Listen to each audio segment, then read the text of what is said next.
South ఇండియాలోనే అతి తక్కువ ధరలకే రత్నాలందించే ఏకైక సంస్థ 6JVR. కేవలం గుడివాడ కాకుండా మిగతా అన్ని చోట్ల కూడా ఎవరైతే ఈ ఎన్ఆర్ఐలనే వాళ్ళు మోహరిస్తున్న పరిస్థితి. ఎన్ఆర్ఐలు అందరినీ ఎలక్షన్స్ కి 20 రోజుల పాటు పూర్తిగా నియోజకవర్గాల్లో మోహరించాలని వాళ్ళు ప్లాన్ చేస్తారు. ఎట్లా ఎదుర్కొంటారు సార్ ఇప్పుడు గుడివాడ కాన్స్టిట్యూన్సీలో 2,05,000 మంది ఉన్నారు. ఎంతమంది ఎన్ఆర్ఐలు దిగుతారు? 100 మంది దిగుతారా? 500 మంది దిగుతారా? ఏం చేస్తారు? అది ఏం చేస్తారు? ఇక్కడ ఎవడన్నా అంత అమాయకంగా ఇక్కడ ఉన్నటువంటి స్థితిగతులు పరిస్థితులు జగన్మోహన్ రెడ్డి గారికి ఓటేయాలా, నానికి ఓటేయాలి, ఎవరికి ఓటేయాలి ఇక్కడ ఎవరికి తెలవక వీళ్ళందరూ వచ్చి బొచ్చూడిపోయిన టోపీ పెట్టుకుని తిరిగే బ్యాచ్ అంత వచ్చి ఇక్కడ చెబితే వినేటువంటి పరిస్థితులు ఉంటాయా? ఊరినే కులాలనే కుంపటి రెచ్చగొడతాకి నా భార్య అది, నా తమ్ముడు ఇది, మా అమ్మాయి ఇది, ఇవన్నీ కూడా రాజకీయాల్లో కులాలను అడ్డం పెట్టుకుని ఒక కులాన్ని ఒక మతాన్ని అడ్డం పెట్టుకుని గెలవగలిగినటువంటి పరిస్థితి రాజకీయాలు ఉంటాయా? కాబట్టి చంద్రబాబు నాయుడు తెలుగుదేశం పార్టీ సీట్లు అమ్ముకున్నాడు. అమ్ముకున్నప్పుడు ఎన్ఆర్ఐలు ఇక్కడ బతకడం మానేసి ఎక్కడో అమెరికాలో బతికి ఒక 25 ఏళ్ళు 30 ఏళ్ళు ఇక్కడ ఉన్నటువంటి స్థితిగతులు తెలవకుండా డబ్బే ప్రాధాన్యం, డబ్బెత్తే ఎన్నికల్లో గెలుస్తా అన్నటువంటి ఒక పిచ్చ భ్రమలో ఇక్కడికి వచ్చారు. వాళ్ళకి మళ్ళీ ఎప్పుడైతే ఎలా అయితే వచ్చారో అలా కౌంటింగ్ రోజు ఇక్కడ ఉన్నటువంటి పబ్లిక్ వీళ్ళందరికీ రిటర్న్ టికెట్లు కొని వీళ్ళ డబ్బులతో వాళ్ళని మళ్ళీ అమెరికా పంపిస్తారు.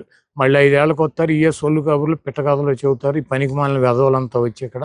కాబట్టి ఈ వెధవలు మాట్లాడేటువంటి వెధవ భాషకి ఇక్కడ ఉన్నటువంటి ప్రజానీకం వీళ్ళు ఇచ్చేటువంటి 1,00,000, 2,00,000, 5,000, 10కి ఇక్కడ ఉన్నటువంటి ప్రజానీకం 1% కూడా ఇటు అటు ఇటు మారదు. 20 ఏళ్ళు ఆడు ఎక్కడున్నాడో తెలియదు, ఆడిది ఏ ఊరో తెలియదు, ఆడి అడ్రస్ ఏంటో తెలియదు, ఆడికి ఇక్కడ కొంప గోడు ఉందో లేదో తెలియదు. ఆడు నాది వచ్చి గుడివాడ అని చదువుతున్నాడు, మనం నమ్మాలి. ఇప్పుడు ఇక్కడ ఎవడన్నా గుడివాడ ఎవడన్నా ఎవరికన్నా తెలుసాడు? అది ఎంతమంది పాత్రికేయులు మీరు ఎంతమంది ఉన్నారు ఎవడన్నా తెలుసా? ఆ తెలుగుదేశం పార్టీ సీటు కొనుక్కునేదాకా మీతో ఎవరు తన పరిచయం ఉందా? ఎప్పుడన్నా వచ్చి ఇక్కడ ఎవరు తను మాట్లాడా?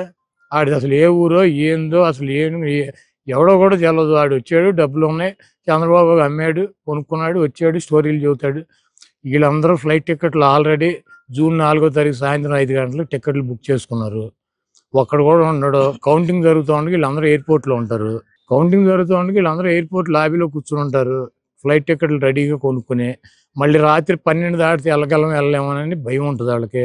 5ంటికి ఎక్కేస్తారు వీళ్ళందరూ ఫ్లైట్. మనం ఎన్ని చూడాల గుడివాడలో? అంతకుముందు చాలామంది వచ్చారు, పోయారు. ఇవన్నీ సొల్లు కబుర్లు ప్రతి ఎలక్షన్కి రావటం, ఒక్కొక్కడు ఏదో ఒకటి సొల్లు మాటలు చెప్పటం. ఇది గుడివాడలో 47 ఎకరాల ట్యాంక్ ఉంది, వాళ్ళు 106 ఎకరాల ట్యాంక్ ఉంది. వీడికి తెలుసా ట్యాంకు? మొన్న వెళ్ళి నేను ట్యాంకులో నీళ్లు ఉన్నాయో లేవు సొత్తకి కారు తాళం ఇచ్చి చెరువు దగ్గరికి వెళ్ళమంటే వీడు వెళ్ళగలడు. ఇటు చెరువు ఎక్కడ ఉందో తెలుసా? వీడి వాటర్ ట్యాంకులు ఎక్కడ ఉన్నాయో తెలుసా? ఏ పైప్ పెట్టి వెళ్తుందో తెలుసా? ఈ పలానా ఊరు అని చెప్పకపోతే పలానా ఊరు వెళ్ళమంటే కారు తాళాలు ఇచ్చి వెళ్ళగలడా? ఎవడో నీ పోటాడు నా పోటాడు ఎక్కించుకెళ్ళి సార్ ఇదే సార్ ఊరు అంటే పక్క కాన్స్టిట్యున్సీకి తీసుకెళ్ళినా కూడా గబుక్కుని దిగి అందరికి దండాలు పెడతారు. ఇటువంటి వేదవులందరూ కలిసి డబ్బులు పెట్టి ఇక్కడ ఏంటి బొచ్చు పీకేది? ఇక్కడ అంత అమాయకులు ఎవడో లేడు. ఇక్కడ వైఎస్ఆర్ కాంగ్రెస్ పార్టీ చాలా బలంగా ఉంది. నేను కూడా చాలా బలంగా ఉన్నా, జగన్మోహన్ రెడ్డి గారు బలంగా ఉన్నాడు. మా విజయాన్ని ఎవడో ఆపలేడు. 8,000 మెజార్టీలో గెలవబోతున్నారు సార్ మీరు? 8,000 మెజార్టీ అంటే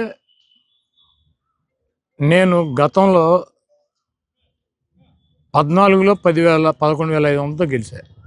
దాన్ని మించి వస్తుంది. తెలుగుదేశం మీద వ్యతిరేకత ఉంది, దానికన్నా ఇంకో 4-5 వస్తుంది అనుకుంటే 20,000తో గెలిచాం. వాళ్ళు 20,000తో గెలుస్తామని భావిస్తున్నాం. ఇంకెక్కువతో కూడా రావచ్చు. ఎందుకంటే జగన్మోహన్ రెడ్డి గారికి అనుకూలమైనటువంటి వాతావరణం ఉంది. జగన్మోహన్ రెడ్డి గారు ఇచ్చినటువంటి స్కీమ్స్లో ప్రతి కుటుంబంలోనూ కూడా ముఖ్యంగా మహిళలు అయితే జగన్మోహన్ రెడ్డి గారు మళ్ళీ ముఖ్యమంత్రి కావాలని కోరుకుంటున్నారు. కాబట్టి మహిళా ఓటర్లలో కులాలతో మతాలతో సంబంధం లేకుండా పర్సంటేజ్ చాలా ఎక్కువ కనపడుతుంది. మహిళా ఓటర్లు కనుక వన్ సైడ్గా కనుక వెళ్ళినట్టయితే మళ్ళీ జగన్మోహన్ రెడ్డి గారికి 151 సీట్లు దాటుతాయి. అదేవిధంగా మెజార్టీలు కూడా చాలా పెద్ద మెజార్టీలు వస్తాయి. నేనైతే కనుక ఈ జిల్లాలో కృష్ణా జిల్లాలో 16 సీట్లకి గతంలో వచ్చినటువంటి 14 సీట్లకి ఎట్టి పరిస్థితుల్లో తగ్గు ఇంకా 1 సీటు పెరుగుతుందని భావిస్తాను.